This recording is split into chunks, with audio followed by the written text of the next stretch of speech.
Assalamualaikum warahmatullahi wabarakatuh. Di sini saya akan menjelaskan sedikit tentang hipotek atau dalam bahasa Belandanya hipoteka. Yang pertama itu ada pengertian hipotek. Nah, apa sih itu hipotek? Dalam pasal 1162 KUH Perdata menyebutkan bahwa hipotek adalah suatu hak kebendaan atas benda-benda tak bergerak untuk mengambil pergantian daripadanya bagi pelunasan suatu perikatan. Jadi, hipotek tidak dapat dibebankan atas benda bergerak, melainkan hanya dapat dibebankan atas benda-benda tak bergerak. Selanjutnya, unsur-unsur yang tercantum dalam hipotek kapal adalah yang pertama, adanya hak kebendaan. Hak kebendaan di sini maksudnya adalah hak untuk menguasai suatu benda. Yang kedua, objeknya adalah kapal yang beratnya di atas 20 meter kubik. Yang ketiga, kapal tersebut harus yang dibukukan. Kapal yang dibukukan atau didaftar adalah gross akta yang merupakan salinan pertama dari asli akta. Yang keempat, diberikan dengan akta autentik. Artinya, dibuat di muka dan di hadapan pejabat yang berwenang. Yang kelima, menjamin tagihan hutang. Menjamin tagihan hutang maksudnya bahwa dengan adanya hipotek kapal memberikan keamanan dan menjamin kepastian hukum bagi kreditur. Selanjutnya, ada subjek dan objek hipotek. Subjek hipotek ada dua pihak yang terkait dalam perjanjian pembebanan hipotek kapal laut. Yang pertama, pemberi hipotek.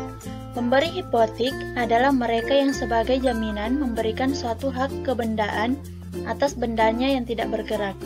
Yang kedua, penerima hipotek.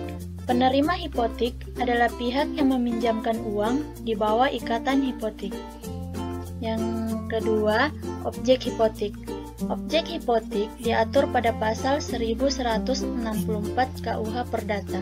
Yang pertama, benda-benda tak bergerak yang dapat dipindah tangankan beserta segala perlengkapannya. Yang kedua, hak pakai hasil atas benda-benda tersebut beserta perlengkapannya. Yang ketiga, hak numpang karang dan hak usaha. Yang keempat, bunga tanah, baik yang dibayar dengan uang maupun yang harus dibayar dengan hasil tanah. Yang kelima, bunga seperti semula. Yang keenam, pasar-pasar yang diakui oleh pemerintah, baik hak-hak asli merupakan yang melekat padanya. Selanjutnya, ada jangka waktu berlakunya hipotek.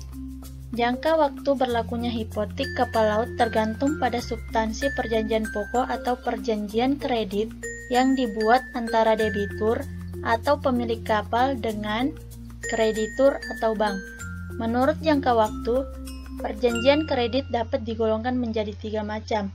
Yang pertama, kredit jangka pendek.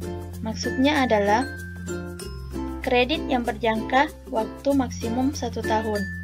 Yang kedua, kredit jangka menengah. Kredit jangka menengah yakni kredit yang berjangka waktu 1 sampai dengan 3 tahun. Sedangkan kredit jangka panjang adalah kredit yang berjangka lebih dari 3 tahun. Selanjutnya, ada hapusnya hipotek.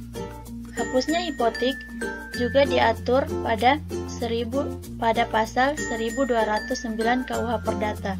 Hapusnya hipotek karena 3 hal, yaitu yang pertama, hapusnya perikatan pokok, yang kedua, pelepasan hipotek itu oleh kreditur, yang ketiga, pengaturan urutan tingkat oleh pengadilan.